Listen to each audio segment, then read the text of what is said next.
Kichwa kinachosema dhoruba.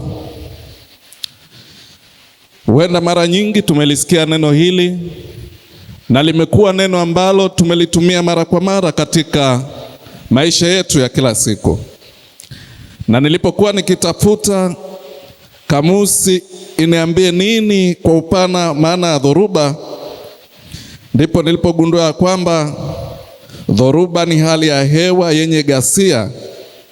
Kwa kawaida huambatana na mvua kubwa pamoja na upepo. Na mara nyingi dhoruba hizi ambazo zinaambatana na upepo mkali zimepewa maneno mbalimbali kutokana na sehemu ambazo zimekuwa zikitokea. Mfano, katika bara la Amerika kwa Kiingereza wamekuwa wakiita hurricane. Katika bara la Asia kwa Kiingereza wamekuwa wakiita typhoon. Lakini pia katika mabara mengine wamekuwa wakitoa majina mbalimbali ya dhoruba hizi zilizokuwa zikitokea katika mabara tofauti.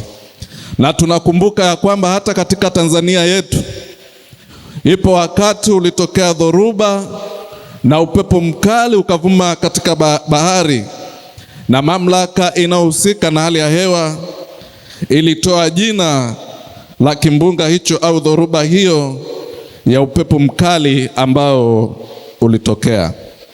Jioni ya leo tunaposoma katika neno la Mungu, kitabu cha Marko Mtakatifu sura ya 4 na Biblia hii ya Kiswahili, nikagundua ya kwamba Kristo, neno mojawapo ambalo katika kitabu cha Biblia ya Kiingereza limetumika walipomwita mwalimu, kule kwenye Biblia ya Kiingereza linasomeka kama master, kama kiongozi wao ambaye alikuwa akiwaongoza katika safari yao ya maisha waliokuwa wakiishi katika nyakati zile. Lakini neno jingine ambalo Kristo alilitumia na litafsiriwa hivyo katika lugha ya Kiswahili akisema upepo tulia, katika lugha ya Kiingereza akawa amemaanisha au ametumia neno peace kwa maana amani.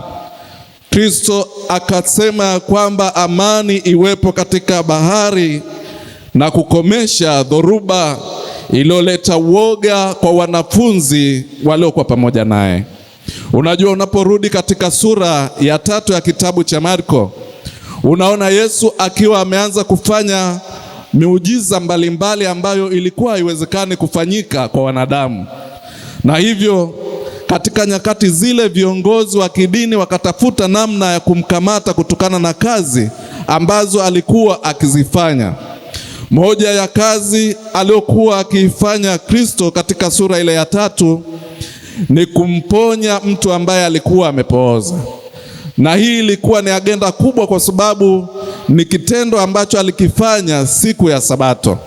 Lakini unaposogea mafungu ya mbele, unamwona Yesu akiwa amewatoa pepo, amewakemea pepo kutoka katika miili ya binadamu.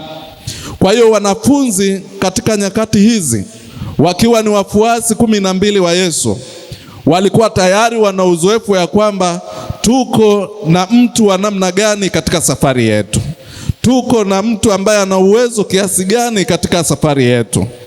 Na ndipo anapofika katika sura ya 4, tunaona wakati wapo katika chombo, kwa sababu wanaowafuata walikuwa ni wengi, na hivyo Yesu ilidiriki kupanda katika chombo na kuweza kuhubiri, kufikisha ujumbe kwa makutano waliokuwa wakimfuata na kuhitaji kusikia neno kutoka kwake. Na ndipo baada hapo Yesu anapoambia tuvuke ng'ambo, ndipo dhoruba inapotokea baharini wakati walipokuwa wakisafiri.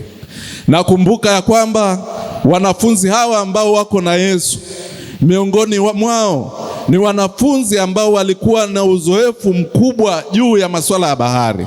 Na utakumbuka ya kwamba upo wakati Yesu anapowaita wanafunzi, wanamuuliza ya kwamba tumeacha vyote, tumekufuata wewe. tutapata nini kutoka kwako? Kumbuka waliacha kazi zao za uvuvi, na wakati fulani Yesu anawaambia kwamba warudishe chombo baharini ili waweze kuvua. Wanafunzi wake baadhi wanamwambia kwamba Bwana, kazi hii tumeifanya usiku kucha, na wewe tena unatuambia turudi katika bahari tuweze kupata samaki. Kumbuka Yesu hana uzoefu wowote kuhusu uvuvi kama wale wanafunzi walivyo na uzoefu na shughuli hiyo. Na ndipo Yesu anapojipumzisha katika chombo hiki na safari inapoendelea, ndipo dhoruba inapotokea katika safari yao, na wanapohangaika wakidhani ya kwamba wao ni wajuzi wa bahari, wao ni wataalamu wa kuvua, wanajua jinsi ambavyo shida zinapotokea tunaweza kukabiliana nazo kwa namna gani. Lakini pamoja na kwamba walikuwepo wazoefu ambao walikuwa wakifanya shughuli katika bahari, wakifanya shughuli za uvuvi, bado dhoruba ilileta woga na wasiwasi katika maisha yao. Ndipo inapofika wakati wanapoona kwamba katika mbinu na uzoefu wetu wote tumekwama, ndipo wanapokumbuka ya kwamba yupo Yesu ambaye alitenda matendo ambayo binadamu hawakuweza kuyafanya. Ndipo wanapomuuliza Yesu, mbona umelala wakati sisi tunaangamia? Ndipo Yesu aliposimama, ndipo Yesu akaamka kutoka kulala kwake na akakemea dhoruba, nayo dhoruba ikatulia, tena ikatulia, bahari ikawa shwari, na sio shwari tu, shwari iliyokuu. Bwana Yesu asifiwe. Jioni ya leo kwa ufupi, ninataka tujifunze nini katika kisa hiki? Ninataka tupate uzoefu gani katika somo hili? Unajua, yapo mambo ambayo yametokea kama dhoruba katika maisha yetu, na wakati mwingine tumedhani ya kwamba kwa sababu nina elimu kuhusu jambo hili ninaweza kulitatua peke yangu. Nataka nikuambie ndugu yangu, hata ukiwa daktari bingwa, upo ugonjwa ambao ukikupata hutaweza kushughulika nao. Nataka nikuambia kwamba hata kama ukiwa ni mwanasheria, ipo wakati kutakuja kesi ambayo kwa uwezo wako utaweza kuikabili. Nataka nikutangazia kwamba hata kama ukiwa ni mtaalamu wa mambo ya kifamilia, ipo changamoto na dhoruba itakuja katika familia yako na hutaweza kuikabili hadi pale utakapogundua ya kwamba yupo Yesu ninayepaswa kumuita, naye atakapokemea, shwari kuu itatokea juu ya dhoruba inayokukabili. Jioni ya leo nataka nikuambia kwamba mambo yanapokuwa magumu katika maisha yetu, mtu pekee wa kumuita ambaye ana uwezo kuliko uwezo wa kibinadamu ni Kristo peke yake, ambaye anatujua tangu mianzo yetu na anajua maisha yetu ya kila siku na anajua dawa na tiba ya matatizo yanayotukabili. Jioni ya leo huenda kuna mtu ambaye anapitia dhoruba fulani katika maisha yake, na kama ilivyo kawaida, kila mtu katika dunia hii anapitia dhoruba kwa namna yake tofauti na mtu mwingine. Unaweza ukakuta yupo ambaye anapitia dhoruba ya magonjwa na yuko hospitalini, lakini mwingine anapitia dhoruba ya kesi, yuko mahakamani, na mwingine anapitia dhoruba ya mahusiano, yupo katika vikao mbalimbali vya kuleta suluhu. Lakini nataka nikutangazia kwamba mbinu zote na njia zote zinaweza zikashindikana, lakini tunapomwita Yesu ataleta shwari kuu katika dhoruba zetu. Jioni ya leo Mungu anataka kutukumbusha kupitia neno hili la kisa hiki cha dhoruba kati ya wanafunzi na Yesu, ya kwamba maisha yetu hapa duniani hayategemei jinsi tulivyo na jinsi tunavyokuwa na uzoefu mbalimbali wa mambo mbalimbali tunayoyafahamu, bali kila hatua tunapaswa kumshirikisha Yesu, kwa sababu yeye ndiye mwenye mamlaka katika yote, na yeye akitamka jambo, shwari kuu inatokea katikati yetu.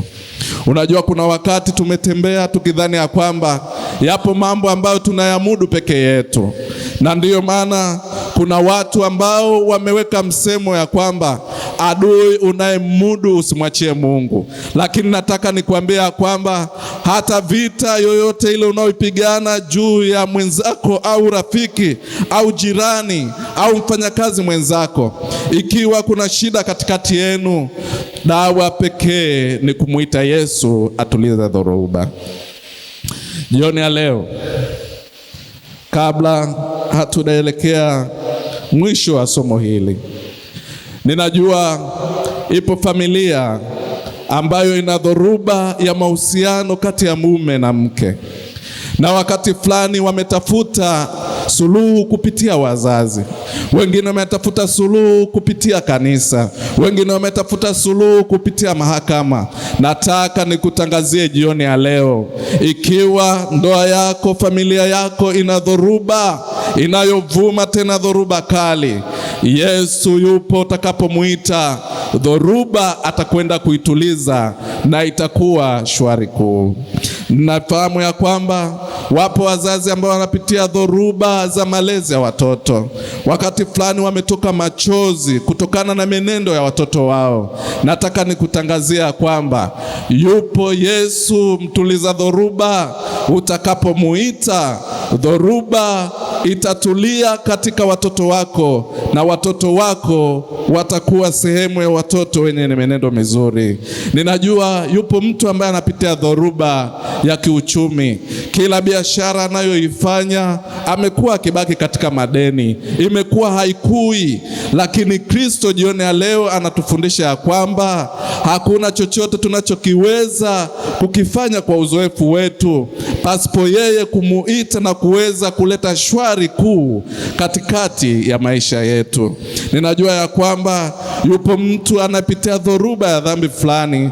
Kila anapojaribu kuiacha, imekuwa ikijirudia katika maisha yake. Na wakati fulani huenda ametafuta ushauri kupitia marafiki, wakati fulani ametafuta ushauri kupitia viongozi wa kanisa, wakati fulani ametafuta ushauri kupitia watu fulani wanaomzunguka, wafanyakazi wenzake.